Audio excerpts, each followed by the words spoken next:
If someone had told Emily that a dog would decide the next chapter of her life, she would have laughed. A quiet, slightly cynical laugh, the kind that barely escapes the lips. She didn't even want to come back to Bend, Oregon, not for the snowy silence of late January, not for the cold, empty house she barely remembered from childhood, certainly not for Aunt Clara's estate, with its stacks of old paperwork and the musty smell of secrets finally let out. Emily's plan was simple: drive in, sign what she had to sign, pack what was left, and disappear before the neighbors could ask awkward questions or offer casseroles. The drive from the airport was nothing but white. Snow draping the pine trees, swallowing the old farm fences, muffling the world. Emily's rental car made a soft crunch in the driveway, headlights catching on the faded porch swing and the wide-oried dark windows. She sat with her hands on the wheel a moment too long, just breathing, like maybe, if she waited, the house would blink and she'd wake up somewhere else. But this was real. She popped the trunk, hauled out her small suitcase, and stepped out into the cold. Wind cut across her face as she wrestled with the old gate, hinges groaning in protest. The air smelled of pine needles and something older, something like memory. She forced herself not to look at the upstairs window. She'd always been afraid of that window as a kid, like someone was watching. Not tonight. Tonight, it was just her and the snow, except it wasn't. She heard the pause before she saw the dog, a soft, deliberate crunching, different from her own. Emily stopped. The moon cast a pale light across the yard, silvering the drifts. Out from behind the garden, shed walked a dog, tall, elegant, with a rough gold and white coat brushed with snowflakes. The dog looked like it had stepped straight out of a painting. Regal and calm, every motion deliberate. Emily froze, suitcase in one hand, keys in the other. The dog didn't bark. She didn't jump or wag or do anything a normal dog might do when a stranger invaded her space. She simply sat a careful distance away and looked up at Emily with wide, gentle eyes. "Hey." Emily's voice was small, nearly lost in the night. "You lost?" The dog tilted her head, ears pricking. She wore a faded red collar, and a tag flashed in the porch light. Cautiously, Emily took a few steps forward. The dog didn't move, just waited, watching, patient, as if she'd been expecting this exact moment all along. Emily knelt, holding out a gloved hand. The dog sniffed it, warm breath puffing in the cold air, then placed her chin delicately on Emily's knee. Emily couldn't help it. Her heart thudded. The moment was so quiet, so deliberate. It felt like a ceremony. On the collar, in clear block letters, was a name: June. And beneath that, if found, call Clara Turner. Emily swallowed hard. Aunt Clara had loved dogs, but she didn't remember this one from the handful of visits she'd managed as an adult. Maybe June was new. Maybe Clara had adopted her in the last couple of years after her health started failing. The thought hit Emily in a place she tried never to let anyone touch. A soft, raw ache just under the ribs. "I guess you're not lost, huh?" she said quietly, fingers brushing June's silky fur. June looked up, eyes dark and knowing. There was no anxiety, no tail thumping, no searching for the person who used to be here. Just calm, patient presence. It was unnerving, in a way. A dog that didn't demand, didn't perform. She just, waited. Emily straightened up, feeling awkward. "Okay, well, you do your thing. I'll do mine." She wrestled her suitcase up the porch steps. June followed, footsteps light and precise. Emily fumbled with the key. The one Clara's lawyer had mailed with a handwritten note. "You always have a home here." Emily tried not to roll her eyes at that. Home was a word that got people in trouble. The house was colder inside than out, air sharp in her lungs. Emily flipped on the light in the front hall. Shadows stretched across faded wallpaper, an old grandfather clock ticking away the years since anyone had bothered to wind it. The silence was thick, punctuated only by June's gentle breaths and the creak of floorboards as Emily moved room to room, She set her suitcase in the guest room and started to unpack. Robotic. Methodical. June sat in the doorway, tail curled neatly around her paws, just watching. "I'm just here to deal with paperwork," Emily said aloud, more to herself than to the dog. I'm not staying. You probably have your routines. I have mine. Just a couple nights. Then we both get on with things." June blinked as if this was the most natural thing in the world. Emily went to the kitchen, looking for coffee. She found a half-empty canister on the counter, a chipped mug beside it, Clara's favorite, painted with tiny wildflowers. Emily hesitated, fingers tracing the rim. She filled the kettle, listening to the soft clatter and hiss as it heated. June's nails clicked softly against the old linoleum as she followed. I'm not here for you," Emily muttered, voice rougher than she meant. But June simply settled at her feet, curling into a small, warm bundle. Emily felt something strange, a comfort she wasn't ready to name, something that tugged at her chest and made her want to run and stay at the same time. She sipped her coffee at the kitchen table, staring at the dark window. June rested her head on Emily's foot, a silent sentinel. Outside, the snow fell harder, cloaking the world in white. Inside, Emily and June shared a silence that wasn't quite empty. For the first time in a long time, Emily felt seen. If only by a dog who seemed to know far more than she let on. She didn't come for the dog, but the dog, it seemed, had come for her. Monday mornings in Portland were a far cry from the icy hush of Bend. At home, Emily's days unfolded in the same predictable sequence, like dominoes falling one after the other. She lived in a one-bedroom apartment above a laundromat. The walls painted a neutral gray she'd picked because it was the only color that didn't seem to ask anything of her. Every morning she brewed the same dark roast, ate the same oatmeal with the same scoop of peanut butter, and left at the same time for school. Her life was, in every measurable way, minimal, intentionally so. She had learned from an early age that if you didn't expect much, you couldn't be disappointed. Her apartment was filled with neat lines and empty space. A small bookshelf with a few well-read novels, a desk with lesson plans and stacks of graded homework, a freezer stocked with single-serve meals. There was comfort and order, safety and routine. The chaos of childhood had left scars, invisible but deep, and she had sworn to herself she'd never let life get that messy again. This morning, though, Emily wasn't waking up to the muffled roar of the city buses or the thump of the laundromat dryers. She was in Aunt Clara's guest bed, wrapped in a quilt that smelled faintly of lavender and old cedar. For a moment, waking was confusing. She reached for her phone, saw the unfamiliar ceiling, and it all came flooding back. The funeral, the lawyer, the house, the dog. June was waiting by the door when Emily emerged, a quiet sentinel. No barking, no frantic tail wagging. Just a steady presence, like a shadow that had learned to breathe. Emily tried not to make eye contact as she passed. "Morning," she mumbled, pouring herself a mug of whatever coffee was left. She sat at Clara's kitchen table, an ancient thing scarred with memories of holiday dinners and late-night card games, and opened her laptop. School emails pinged in one after another. Grade submissions, lesson reminders, a note from the principal about an upcoming parent-teacher conference. It was all so far away, like looking at her own life through frosted glass. She worked in silence, her mind drifting. Occasionally, June would nudge closer, settling at her feet, always just close enough to be noticed, but never demanding. Emily tried to ignore the comfort that seeped into the room with the dog's steady breathing. After an hour, she pushed away from the table, restless. She wandered the halls, half looking for something, half running from the ache building in her chest. Every corner of the house echoed with Clara's presence. A bright scarf tossed over the stair rail, a row of porcelain horses on the mantel, a cluster of framed photos on the wall. Smiling neighbors, garden parties, a much younger Emily. Gap-toothed and shy, standing next to a radiant Clara. The memory stung.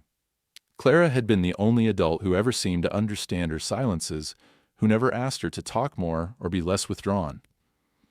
While the rest of the world pressed in, asking her to join the noise, Clara had been content to sit with her on the porch swing, sipping tea and letting the world go quiet.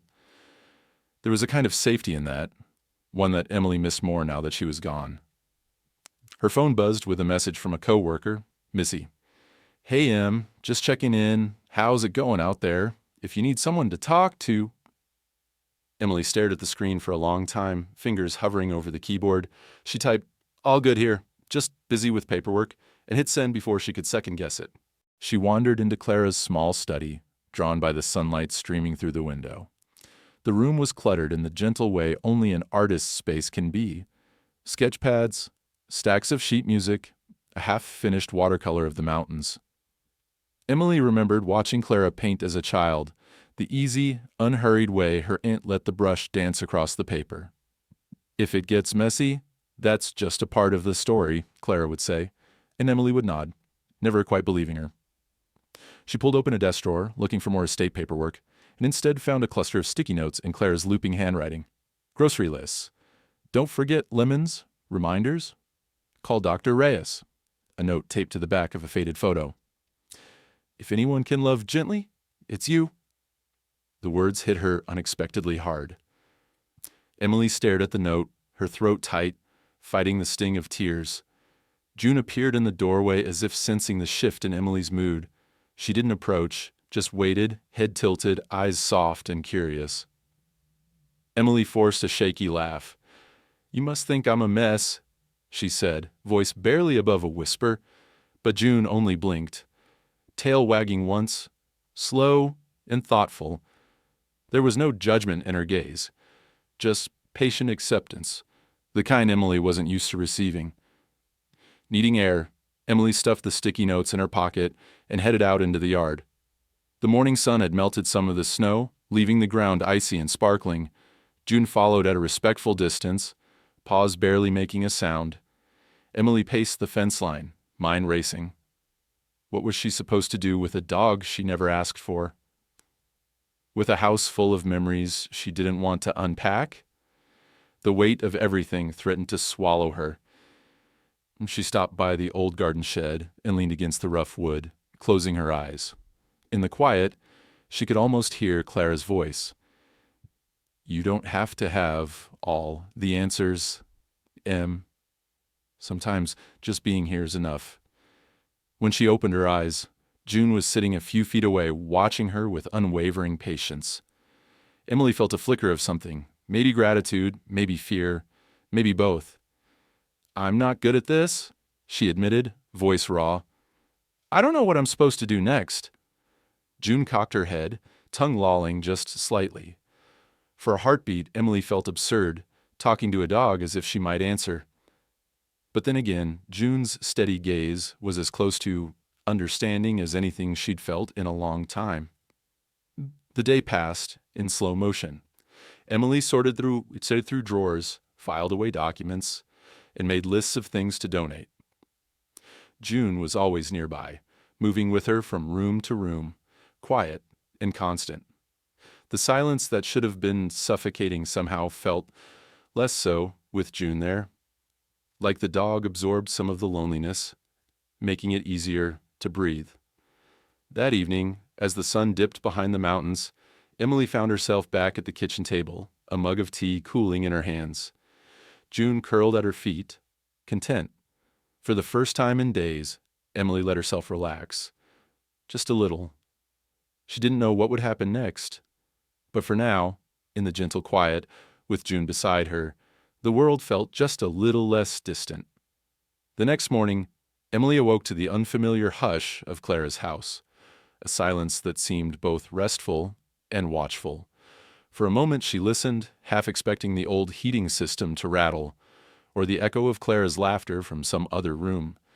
But there was only the gentle sound of June's nails clicking softly in the hallway, moving with the careful respect of someone who had learned how to occupy space without disturbing it. Emily got dressed in jeans and a faded sweatshirt, her hair pulled back in a hasty knot. She glanced at herself in the mirror, barely recognizing the woman who looked back. tired eyes, shadows of grief, uncertainty swimming just below the surface. She splashed cold water on her face and forced herself to keep moving. When she made her way to the kitchen, June was already there, waiting near the back door. The dog sat, head tilted, eyes following every movement Emily made, but she didn't bark, didn't whine, didn't even approach until Emily made the first move. It was uncanny, the way June gave her space, never demanding attention, simply present in the softest way. "Hey, June," Emily said quietly, setting out a bowl of water and finding the last of the dry kibble in a worn container under the sink. June patted over, tail wagging once, politely accepting the meal. She ate slowly, not with the frantic urgency of shelter dogs Emily had seen, but with the calm assurance of someone who trusts. There will always be another meal. Emily sipped her coffee at the table, watching the snow drift past the window. She glanced at the growing pile of documents in front of her.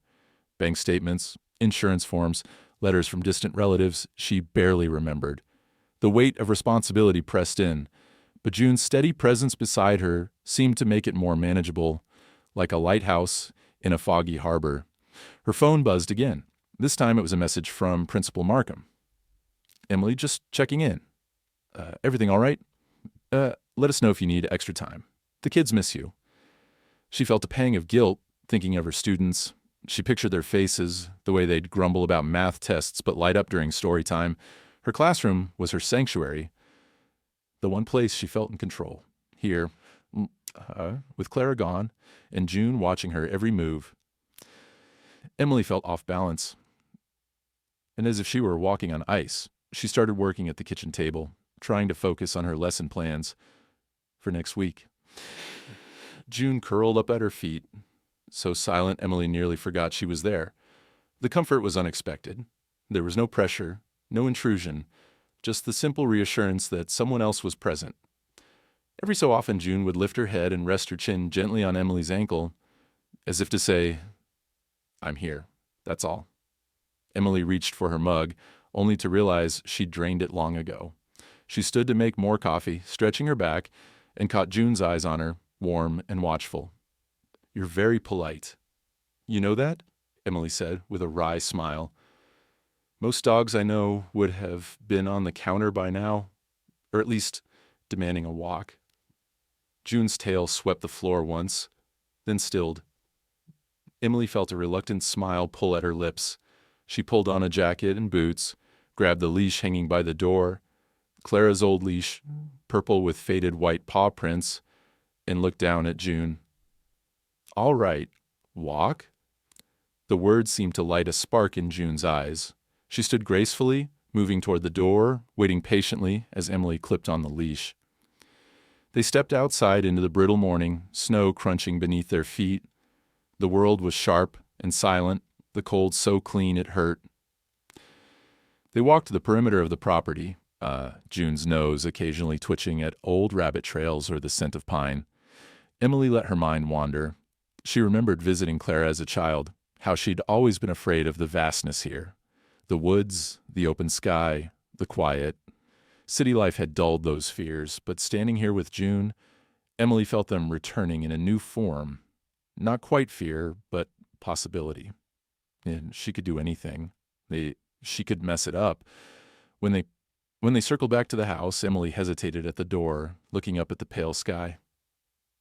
"You know, June, I'm just supposed to keep you for the weekend. The shelter opens on Monday. After that, well, I guess you'll go to a good home." June simply looked up at her, unreadable, and stepped inside when Emily opened the door. No protest, no drama, just trust. It unnerved Emily more than she cared to admit. Later that afternoon, as Emily worked through a stack of bills at the kitchen table, June lay beside her, always just at the edge of her vision. When the mail arrived, a thick packet of legal documents and a sympathy card from a neighbor, Emily found herself reading aloud the instructions as if June were the executor and not her. "See, June, it says here I need to call the utility company by Wednesday, and I have to get in touch with the bank." Fun stuff, huh? June's ears twitched at the sound of her name. Emily's voice softened. You must have kept Clara company through all this. She was lucky. She felt a lump in her throat, sudden and raw, as she set down the papers, hands trembling. June shifted closer, resting her head on Emily's foot with gentle pressure, as if anchoring her in the moment. The evening drew in, shadows stretching across the floor. Emily reheated a bowl of soup, another remnant from Clara's freezer. June watched but didn't beg, content just to be close. Emily offered a piece of carrot under the table. June accepted it with dignity, chewing thoughtfully, looking up at Emily with those impossibly wise eyes.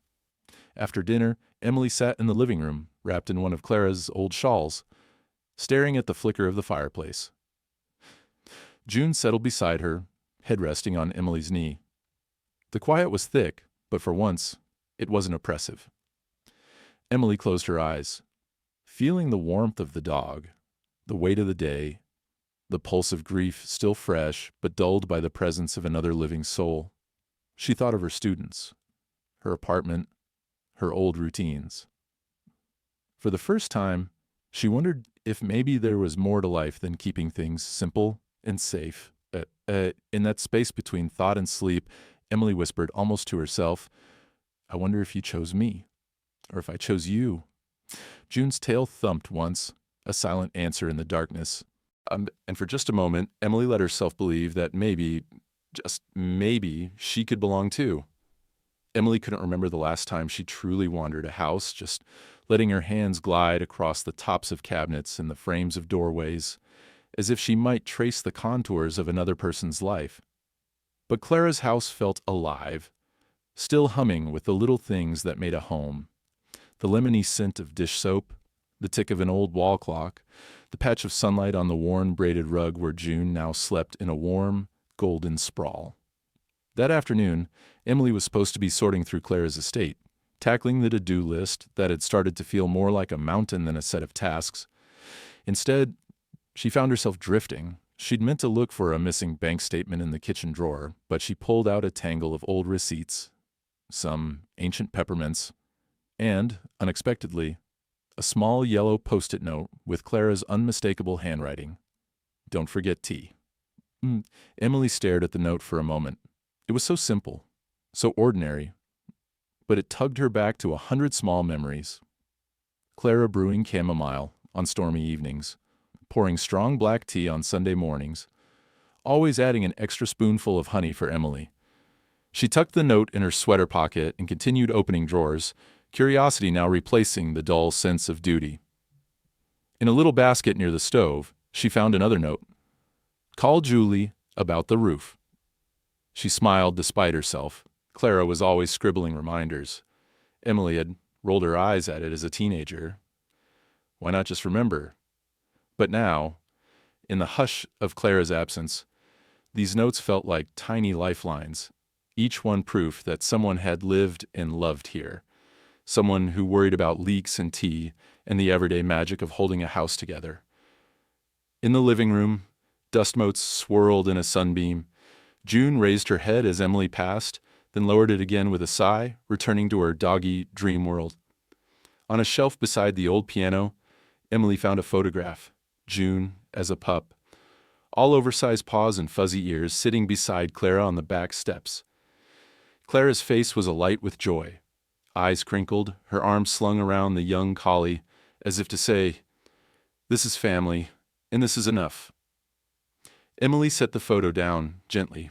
She wondered what it would have been like to be that sure of something, to choose, and to be chosen, without second-guessing. She reached up to the shelf above, and her hand brushed another Post-it. "If anyone can love gently, it's you." This time, the words hit her squarely in the chest. She gripped the note tight, her heart pounding, tears suddenly stinging at the corners of her eyes. Emily had spent her whole life keeping her heart buttoned up, telling herself she didn't need much, didn't need anyone. Yet, here, in this old house, even in the quietest corners, Clara's faith in her lingered. Emily pressed the note flat and placed it next to the photo. She sat on the edge of the old armchair, sunlight warming her knees, June's soft breathing a gentle rhythm in the room. What did Clara see in me that I never saw in myself? She wondered. A sudden gust rattled the window, making her jump. June's ears perked up, eyes opening with concern. Emily managed a shaky smile. "Just the wind, girl. Just the wind." She stood and wandered into Clara's bedroom. The bed was made with a knitted quilt, squares of color pieced together in a pattern only Clara would understand. On the nightstand, another post-it. "Window sticks in cold. Don't force it." Emily smiled. She opened the closet, found stacks of old hats and a faded raincoat, the sort of things you keep for years because you never know when you'll need them. She could picture Clara fussing with the window, muttering at the stubborn sash, determined as ever. On impulse, Emily opened the top drawer of the dresser. Inside were more notes, recipes, fragments of poems, shopping lists. But one caught her eye, written on the back of an old receipt. "You are enough. See." Her throat tightened. She pressed the scrap to her lips, holding it there for a long moment, as if maybe she could breathe some of Clara's kindness into herself. For so long, Emily had measured her worth in caution, in distance, in how little she could need or ask for. Clara had always been the exception, the only adult who saw through her shields and never demanded she be different. Suddenly, the house didn't feel quite so empty. The echo wasn't hollow. It was filled with Clara's gentle encouragement, the sound of a love that didn't shout, but whispered, "I see you." Even now. The afternoon faded. Emily moved to the back porch, sitting on the old swing. June padded outside and hopped up beside her, pressing warm fur against her hip. Emily reached out, scratching the collie's ears, feeling her muscles relax. "You were her family, huh? I wonder if you miss her too." June tilted her head, nudging closer, her eyes searching Emily's face. There was no answer, not really, but in the steady, weighty silence, Emily felt a thread of comfort. She closed her eyes and let the porch swing creak, the cold air stinging her cheeks, the sky slowly darkening. A sudden flurry of snow caught in the breeze, swirling around them. June stood and pressed her nose to Emily's palm, warm and solid and here. Inside, Emily made tea, chamomile, out of habit, and sweetened it with honey. She sat at the table, the mug warming her hands, and glanced again at the sticky notes she'd collected throughout the day. Each one a tiny gift, a memory made solid. Before bed, Emily gathered the notes into a small ceramic bowl and placed it on the windowsill. She watched as June circled her spot by the fireplace, finally curling up with a sigh. The house, for the first time since she'd arrived, felt like it might be home again. Not because Emily belonged here, but because she could feel Clara's gentle belief in her, stitched into every corner. Emily lay in bed, clutching the note that read, "If anyone can love gently, it's you," she whispered to the darkness. "I hope I learn how." Down the hall, June stirred, the sound of her tail thumping once on the rug, a quiet promise that neither of them was truly alone. Emily returned to her Portland apartment late on Sunday evening, the city's glow a sharp contrast to the gentle hush of Bend. The drive back had been long and heavy, filled with an emptiness she hadn't expected to bring with her. She'd left the old house behind, its scent of cedar, Clara's notes in their little bowl, the porch swing still dusted with fresh snow, but June had come too, sleeping quietly in the back seat for the entire trip as if she'd done this all before. At home, Emily slipped into the comfort of routine. She hauled her suitcase up the narrow stairwell, hung her jacket on the old brass hook by the door, and tossed her keys into the dish on the side table. She moved like a ghost through the familiar space, every action rehearsed. June padded softly behind, her claws clicking on the worn floorboards. She paused at the threshold, looking to Emily as if for permission. Emily gave a little nod, and June trotted in, nose twitching as she sniffed at new scents and settled in a corner beside the desk. Emily busied herself with work, spreading out the stack of school papers she'd brought home. There were essays to grade, math quizzes to tally, parent emails blinking in her inbox. The mechanical rhythm of reading and marking soothed her, each red check a small measure of control in a world that often felt unwieldy. Outside, rain pattered softly against the window, a thin gray light seeping into the room. The city sounds returned, the rumble of buses, the muted voices from the laundromat below, the whistle of the kettle on the stove. In this place, the quiet was never complete. Still, Emily felt a peculiar hollowness. Clara's home, with all its silence, had begun to feel less lonely than her own. June was adapting in her own way. She'd found a spot by the desk and lay there quietly, just close enough for Emily to brush her toes against warm fur. The dog's presence filled the apartment with something gentle, a subtle pulse that made the space feel less stark. Still, Emily was careful not to get attached. She reminded herself that this was temporary. The weekend was almost over. The local shelter reopened Monday. She would do what was responsible. Bring June in, let someone more equipped, someone more wanting, give her the forever home she deserved. That night, Emily's phone buzzed with a message from her coworker, Missy. Still have the dog? My sister's been looking for a collie. Maybe June would be happier with a yard? Let me know. Emily stared at the screen, thumb hovering over the reply. It was logical. Missy's sister had a big fenced yard in Beaverton, kids who adored animals, another dog to keep June company. June deserved a family who wanted her, not a stand-in caretaker who only kept people, or animals, at arm's length. She typed, I'll think about it. Thanks for asking, and hit send. That night, as she graded papers, June quietly wandered over to her side. Emily glanced down, surprised to find the dog watching her intently. June's eyes were dark and liquid, searching Emily's face as if she could sense the distance inside her. Emily felt herself bristle, unready for that kind of honesty. She turned back to her work, trying to block out the warmth at her feet, the gentle breath, the sound of trust. A little later, she heard a crash from the other room. She rushed in to find June standing over a small avalanche of papers, her lesson plans scattered across the floor, a mug shattered beside them. It was a minor accident, but the exhaustion and stress of the past week boiled over. Why can't you just leave things alone? Emily snapped, her voice sharp and high. But really she was shouting at herself, for letting the dog in, for not having all the answers, for being so tired. June froze, her whole body sinking, ears back and eyes huge with apology. Emily felt the guilt rise hot and bitter. She crouched down, sighing, hands shaking as she gathered the scattered papers. I'm sorry. It's not your fault. I can't do this. Her voice cracked, and she hated how small it sounded. June slunk toward the front door, tail tucked low. For a moment, Emily didn't move. She just sat among the papers, the weight of her own expectations crushing her chest. She heard June's soft breath, the gentle click of her nails as she stood by the door, waiting. Not whining, not barking, just waiting, as if giving Emily one more chance to change her mind. But Emily couldn't move.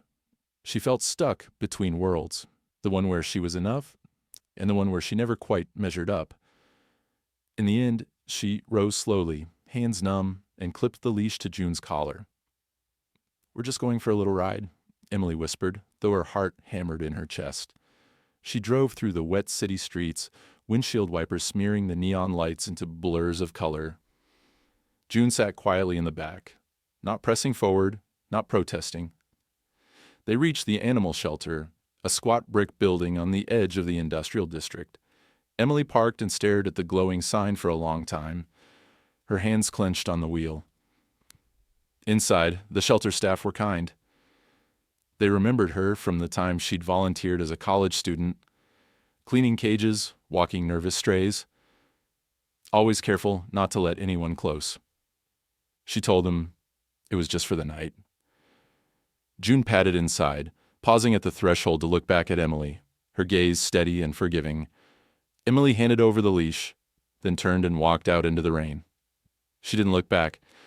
She kept her eyes on her shoes, her mind a swirl of guilt and relief, and something else, something sharp and hollow. Back at her apartment, the silence was different. Not the comfortable solitude she'd cultivated, but an emptiness that crept into every corner. She made herself tea, but left it cooling on the table.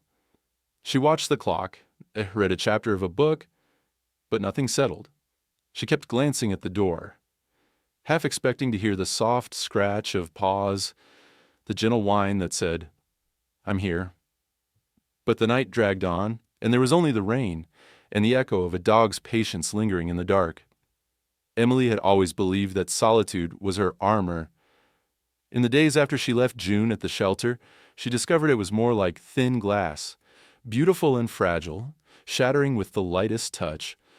For the first time in years, the rhythms that defined her life in Portland felt broken.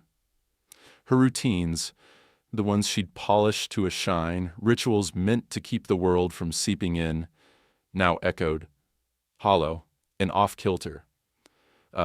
She woke up Monday morning to the city's usual drone, the early bus brakes screeching outside, the hum of dryers from the laundromat below, the neighbor's dog barking at invisible threats. She made her coffee, as always, but when she reached for the leash hanging by the door, her hand closed on empty air.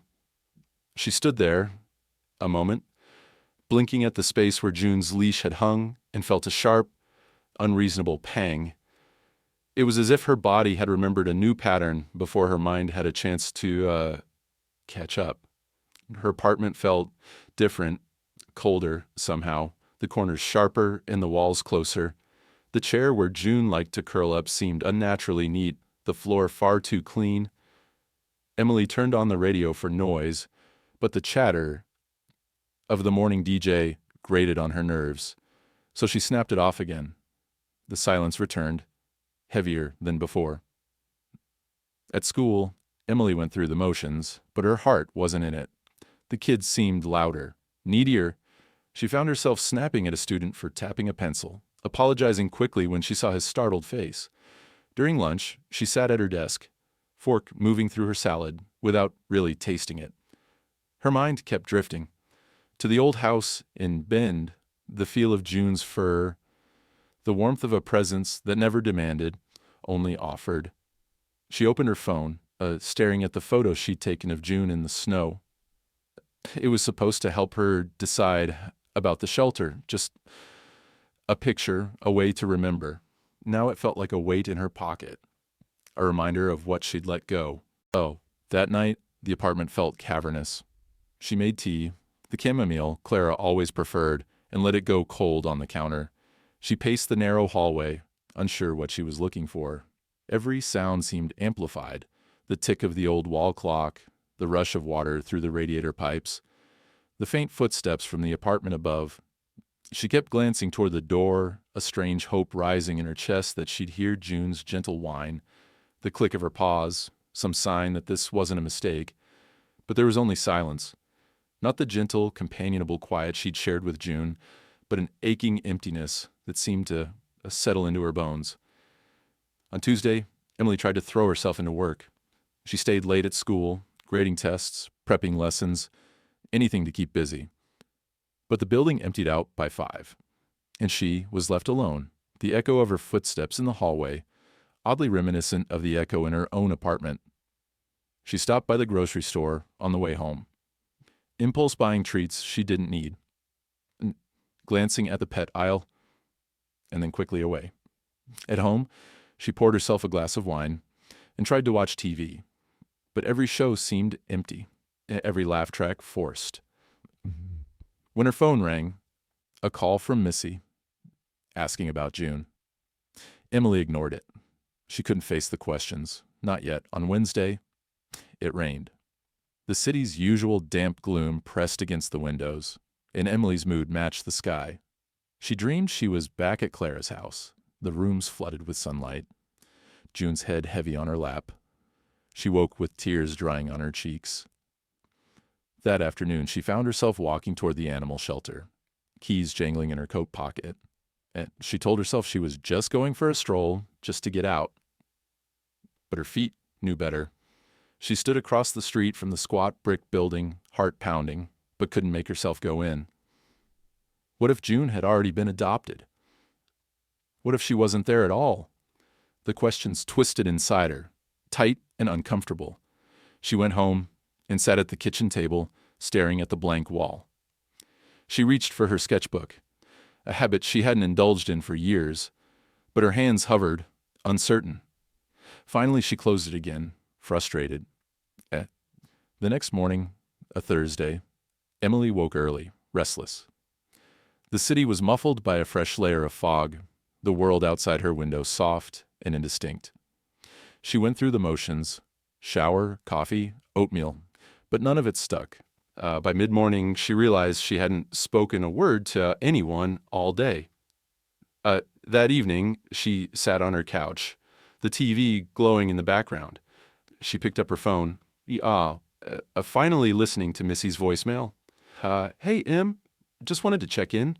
I know things have been rough. If you want to talk, or just need to see a friendly face, I'm here.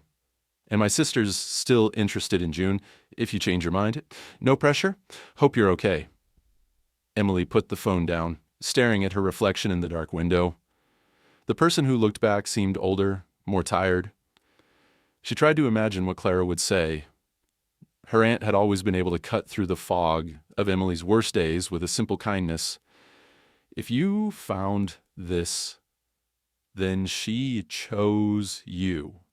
Give her what I always hoped you'd give yourself. Love. Gently. The words floated through her mind, warm and aching at once. The following day, Emily passed the shelter again, unable to resist. This time she walked up to the door but found it locked. She checked her watch. Too early. She stood there, shivering, breath clouding in the morning air, not knowing if she was more afraid of seeing June again or of not seeing her at all. Finally she turned away, stuffing her hands into her pockets, walking home with the cold biting at her cheeks. She felt untethered, as if she'd left a part of herself behind at the shelter, as if she might never get it back. That night, before bed, she opened the box of Clara's notes she'd brought from Bend. She picked up the one that read, "If anyone can love gently, it's you." She pressed it between her palms, closing her eyes, breathing in the faint scent of old paper and honey. She whispered to the empty room, "I miss her. I miss you." The quiet answered, deep and true. But in the weeks before, Emily had always thought she was protecting herself by holding back, by keeping her life small and careful. And now she understood.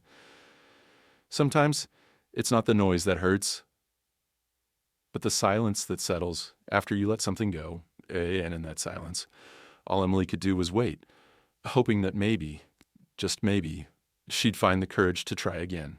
Friday morning dawned gray and cold, the city still wrapped in a wet, reluctant silence. Emily woke before her alarm, heart pounding with a purpose she could not ignore. The ache of absence had sharpened into something new, a yearning, an urgency.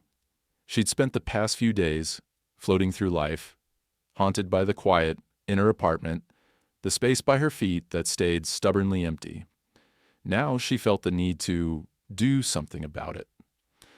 The only thing that made sense was to see June again, to know for certain if she had made a mistake that couldn't be undone.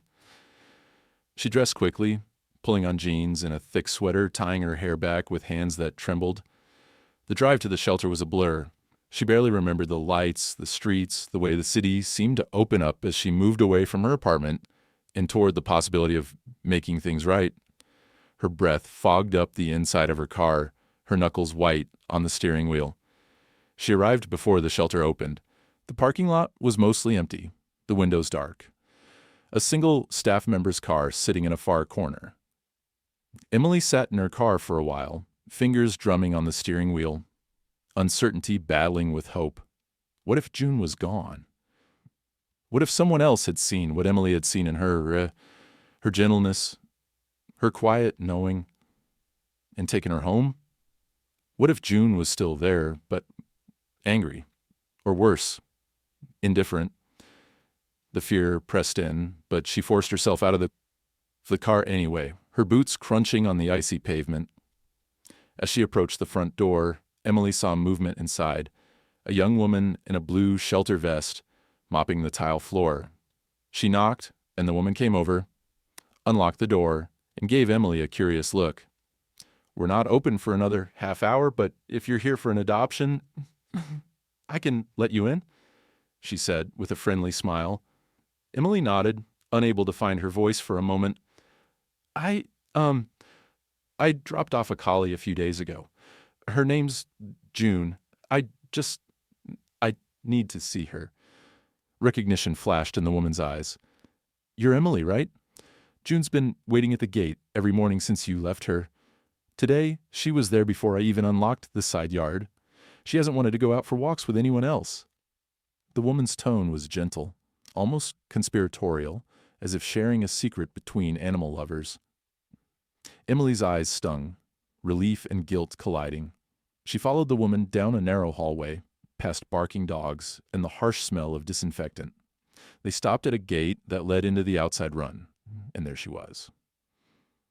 June, sitting right at the edge of the fence, her fur dusted with frost, tail wrapped neatly around her paws.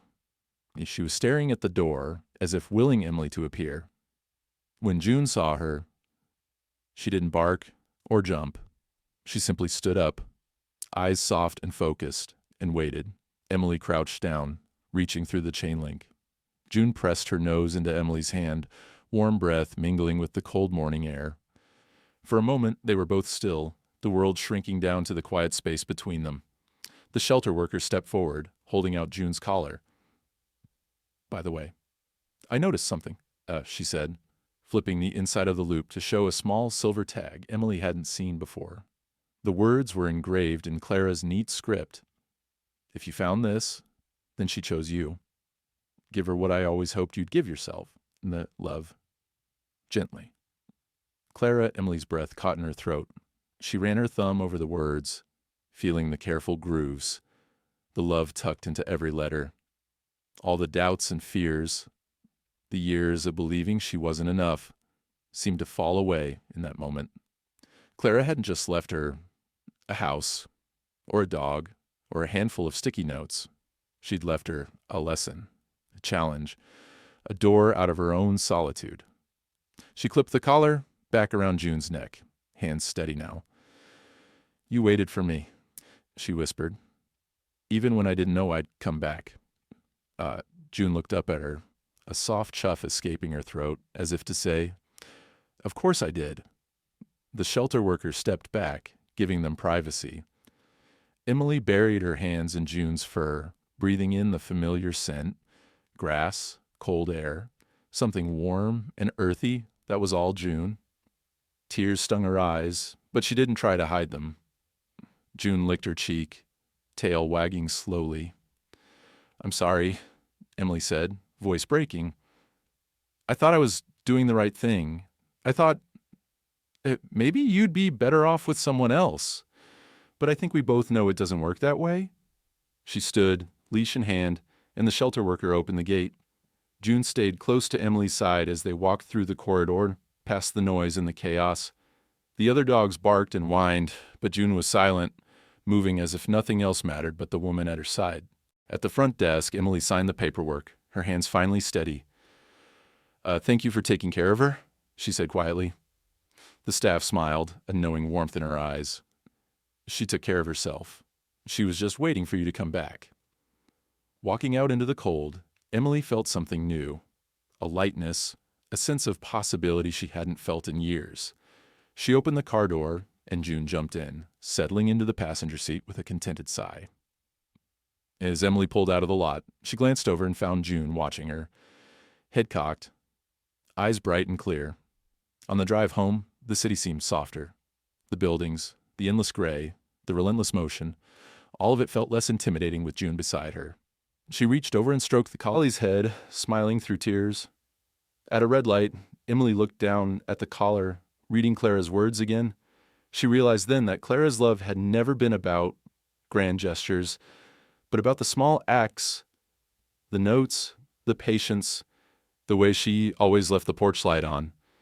It was about showing up again and again, even when it was hard. Back at her apartment, Emily opened the door and June bounded in, tail waving. The place didn't seem quite so empty anymore. June made a beeline for her spot by the desk and curled up as if she'd never left. Emily set her keys down, shrugging off her coat, letting herself finally breathe. She walked over to the window, watching the city below, June's reflection beside hers in the glass. For the first time, she let herself hope that maybe she could learn to love gently too. Maybe she could believe she was enough. That night, Emily tucked Clara's tag into her jewelry box, a talisman, a promise, a reminder. She knelt beside June, burying her face in soft fur. "We're home," she whispered, and June licked her hand in silent agreement. And in that small, quiet apartment, filled now with the memory of Clara and the presence of June, Emily felt the first flicker of belonging, a sense that, even after loss, love could find its way home. The next morning, Emily awoke to a sensation she hadn't felt in what seemed like years: peace. It wasn't the absence of worry. Her mind still flickered with anxieties about school, money, life's endless logistics, but rather the warmth of June curled quietly at her feet, the weight of shared silence, the reassurance of not being alone. She lay in bed for a long moment, simply listening to June's gentle breathing, letting the comfort fill up the emptiness that had haunted her for so long. When she finally sat up, June was already watching her, tail tapping softly against the rug. Emily reached down, running her fingers through the collie's fur. "Ready for a walk, girl?" she whispered, her voice rough with sleep but lighter than she remembered it being in a long time. Outside, the world was blanketed in a new layer of snow, each branch and rooftop shimmering under the morning sun. Emily bundled up, scarf, gloves, old boots, and clipped the leash to June's collar. She hesitated a moment at the door, her hand resting on the cool metal, struck by how different this felt from every other walk she'd taken alone. This was not an escape, but a beginning. The street was quiet as they stepped out, the usual city sounds muffled by snow. Emily let June take the lead, marveling at the way the dogs seemed to know exactly where she wanted to go. They walked block after block, the air crisp and clean, their breath making little clouds in the cold. Every so often, June would glance back, making sure Emily was still there, waiting for her to catch up. As they crossed a small park, children's laughter carried over the snow, kids sledding down a gentle hill, their coats bright against the white. Emily watched them, smiling, and felt a pang of nostalgia for the simple joys of childhood. She realized she'd been carrying Clara's grief, her own old wounds, so tightly for so long that she'd forgotten what it felt like to let anything in. June stopped suddenly, nose to the ground, sniffing at a patch of disturbed snow. She looked up at Emily, eyes bright and full of questions, tail wagging with anticipation. Emily knelt beside her, stroking June's ears. "Go ahead," she murmured, unclipping the leash. June bounded forward, running joyful, circling back again and again, always keeping Emily in sight. The world seemed to open up with each step, the walls Emily had built inside herself falling away. They walked together for over an hour, wandering without destination, just moving through the city's quiet wonder. When the Ayasulius and they finally turned toward home, Emily felt something inside her had shifted. She was no longer running from loneliness, but moving toward connection. She glanced at June, who trotted by her side, their pace perfectly matched. Back at the apartment, Emily toweled June dry and poured fresh water into her bowl. The collie settled by the window, watching the street with calm contentment. Emily stood nearby, the leash still warm in her hand, her heart steady in her chest. She didn't need to say it aloud, but she did anyway. "You knew before I did, didn't you?" Her words hung in the air, soft and full of meaning. June looked up once, then returned to her vigil. There was no need for answers. Their new life together was answer enough. Emily's days began to take on a new rhythm, shaped by June's presence. She found herself smiling at small things. The sound of June's tags jingling, the way she cocked her head at the squirrels outside, the comfort of waking up to a warm body curled at her side. Her apartment, once sterile and silent, now held the gentle chaos of shared living.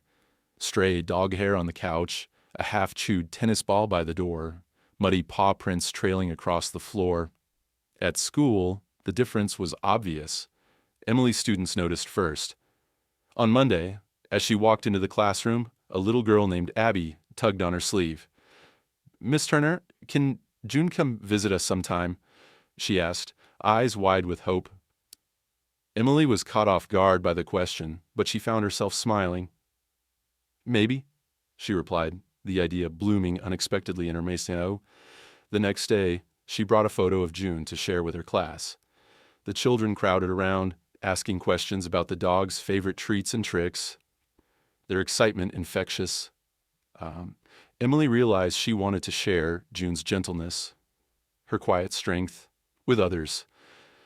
That afternoon, as the last bell rang, Emily lingered at her desk. She pulled out her old sketchbook, the one she'd carried from Clara's house but hadn't opened in years. She thumbed through pages of faded doodles, her hand trembling as she turned to a blank sheet. For a long moment she hesitated, the old fears rising up. What if she was no good? What if she'd lost the ability to create? But June, waiting patiently by the door, looked at her with quiet encouragement. Emily picked up a pencil and began to draw. The lines were uncertain at first, but gradually they grew surer, taking shape. The curve of June's back, the tilt of her head, the light in her eyes. She lost track of time, the world narrowing to the scratch of graphite and the steady presence at her feet. By the time she finished, the page was filled with June's likeness, captured with an honesty Emily hadn't managed in years. She left the sketchbook open on the table, a silent promise to herself to keep making, to keep moving forward. Days slipped by, each one easier than the last. June settled into her routines, morning walks, naps by the window, evening cuddles on the couch. Emily learned to trust the gentle give and take of their partnership, to accept help when she needed it, to offer comfort in return. One evening, as Emily worked late at her desk, she looked up to find June waiting by the door, leash in her mouth. Emily laughed, the sound bright and unguarded. "All right, girl," she said, standing. "Let's go see the world." Outside, the snow was falling again, soft and silent. Emily and June walked side by side, footprints mingling in the white. They didn't need a destination. The journey was enough. As they moved through the quiet city, Emily felt a deep sense of gratitude for the gift Clara had given her. Not just a dog, but a chance to begin again, to say yes, to love, to life, to possibility. They paused beneath a street lamp, the world around them hushed and glowing. Emily looked down at June, her heart full to bursting. "Thank you," she whispered. June leaned into her, eyes bright with understanding. And in that moment, Emily knew she was exactly where she was meant to be. Spring crept into Portland quietly, almost apologetically, as if asking permission to soften the edges of winter. Emily noticed it first in the way the sun lingered longer in the sky, glancing off her kitchen table in the late afternoon, painting warm rectangles across the floor where June would sprawl, soaking up the light. Life, once defined by sameness and careful boundaries, was changing in small, gentle ways, ways that, at first, Emily hardly dared to notice. It began with the sketchbook. Emily kept it open on the corner of her desk now, a silent invitation. She found herself reaching for it in odd moments. After a difficult phone call, before bed, on Sunday mornings when the city felt quiet and forgiving. The pages filled with quick pencil drawings of June, the buildings outside her window, sometimes even memories. Clara at the kitchen table, smiling over a mug of tea. Each time her pencil moved, Emily felt a tiny knot inside her loosen. At school, Emily's colleagues commented on the change. She was smiling more, lingering in the teacher's lounge to chat, joining after-school planning sessions. The children seemed to sense it too. One afternoon, Abby, the little girl who'd first asked about June, tugged on Emily's sleeve as she dismissed the class. "Miss Turner, you said June might visit. Can she come next week? Please?" Emily hesitated, her mind racing with worries about allergies, schedules, and permissions. But the hope in Abby's eyes and in the faces of the other kids was unmistakable.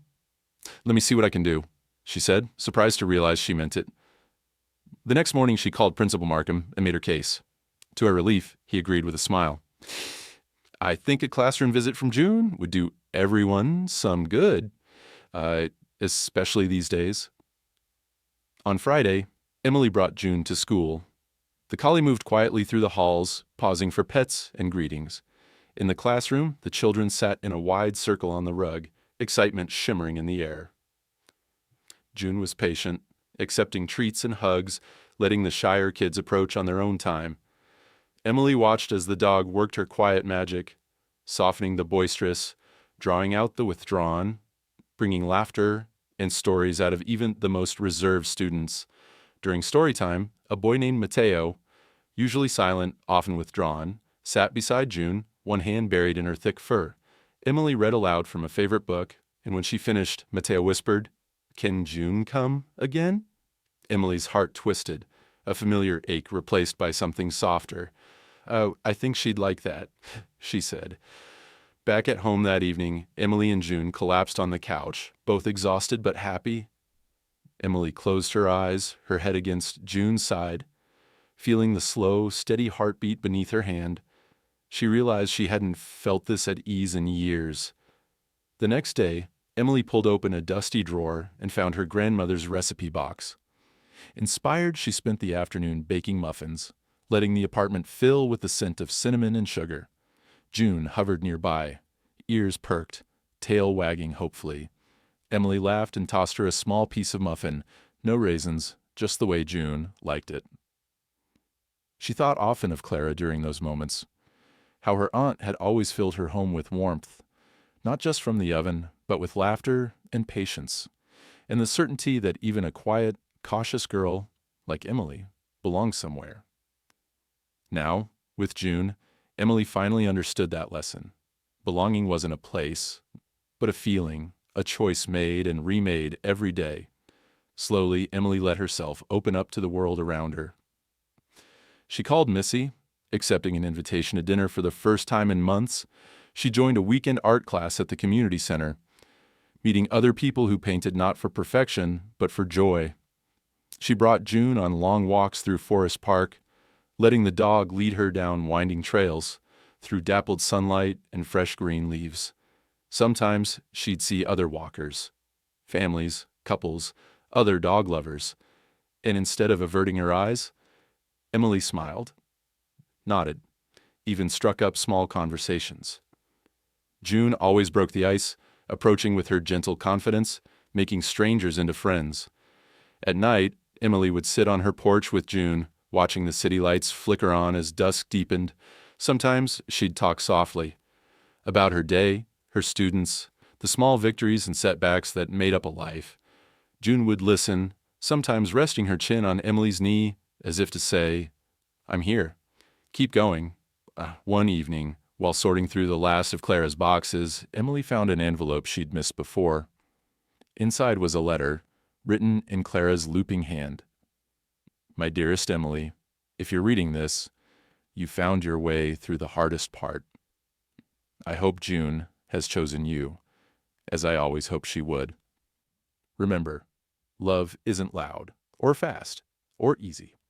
Sometimes it's just staying, one gentle day after another. You don't have to be perfect or strong or fearless. Just be present. That's all I ever wanted for you. That's all June will ever need. With all my love. Always, Clara." Emily read the letter 3 times, tears blurring the ink. She pressed it to her heart, then tucked it in the bowl with the sticky notes where she could see it every morning. As the days grew longer and brighter, Emily found herself looking forward to things. A new book, a Saturday spent at the farmer's market, an art show she'd promised herself she would attend. June was with her for all of it, a constant, steady companion. On the last day of school, before summer, Abby ran up to Emily at dismissal. "Thank you for bringing June," she said. "She makes everyone happier." The words, simple and sincere, echoed in Emily's heart. She knelt, hugging Abby and promising June would visit again next year. That evening, as the sun dipped behind the hills, Emily and June sat on the porch, a gentle breeze stirring the air. The city below hummed with possibility. Emily looked at June, than at the world beyond her doorstep. We rewrote our story, didn't we? Emily thought. Day by day. Little by little, she leaned back, June's head in her lap, and finally let herself believe. She was not just surviving anymore. She was living, loving, belonging, one gentle moment at a time. Summer in Portland brought a kind of golden clarity to everything. The sun poured through Emily's windows in the early mornings, and the city, lush and green, seemed to wake up alongside her. The days were long and unhurried, the nights gentle and filled with the soft chorus of crickets outside her window. Emily found herself savoring these hours, small, perfect moments that felt all the sweeter for how hard they'd been won. June had woven herself into every part of Emily's new life. Each morning, Emily would open her eyes to find June curled up at the foot of the bed, a warm, steady weight that banished the last shreds of old loneliness. They'd start the day together, padding out onto the porch to watch the sun climb over the rooftops. Sometimes Emily would bring her sketchbook, sometimes just her coffee, and June would lay her head in Emily's lap, perfectly content. It was in the little things that Emily saw how much her life had changed. She now looked forward to visits from friends, to walks in the park, to trips to the Saturday market with June trotting by her side. She found herself joining neighbors for impromptu cookouts in the courtyard, laughing at jokes, sharing stories about her classroom, and always answering questions about June. But the real change, the one that mattered most, happened inside her. Emily realized she was no longer afraid of needing or being needed. She'd discovered a gentleness within herself that had nothing to do with weakness, one that grew stronger every time she reached out, or let someone in, or simply sat quietly beside June and let the world pass by. One evening, after a long walk through the city's rose gardens, Emily returned home with June and paused in the hallway. She reached for the hook beside the door and carefully hung June's collar there, not as a farewell, but as a welcome, a signal that this was June's home, as much as it was hers. The collar, faded red with the silver tag Clara had left, gleamed softly in the lamplight. If you found this, then she chose you. Give her what I always hoped you'd give yourself. Love. Gently, Emily smiled, her chest swelling with gratitude for Clara's wisdom. She understood now that it wasn't just about taking care of a dog or managing a house. It was about showing up day after day and allowing herself to be changed by love, slowly, quietly, in ways she never would have expected. After dinner, Emily sat on the front porch with June.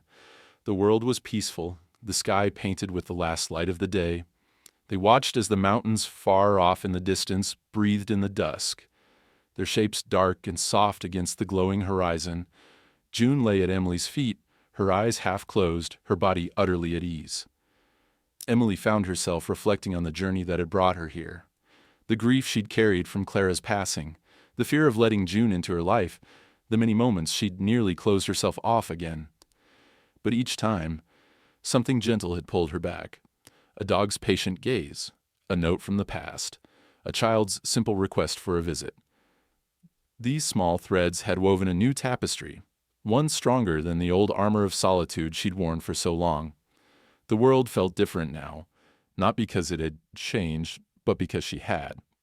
She'd learned that love didn't have to be loud or dramatic to be real.